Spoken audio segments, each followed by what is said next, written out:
మడికట్టుతో నువ్వు పూజ చేస్తే గుడి వదిలి దిగి వచ్చును దేవుడు.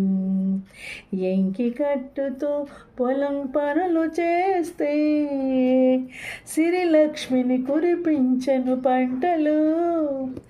జారు కట్టుతో పడకటింట చేరితే గుండె జారి చూస్తాడు పురుషుడు.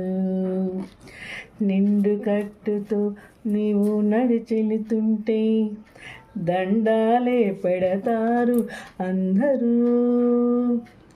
అన్నం తిన్న తదుపరి నీ మూతిని తుడిచేది కన్నీరై ఉన్నప్పుడు నీ చంపను తడిమేది. చిన్న చీర కొంగులోని కన్న తల్లి ఉన్నది. చీరలోని గొప్పతనం తెలుసుకో.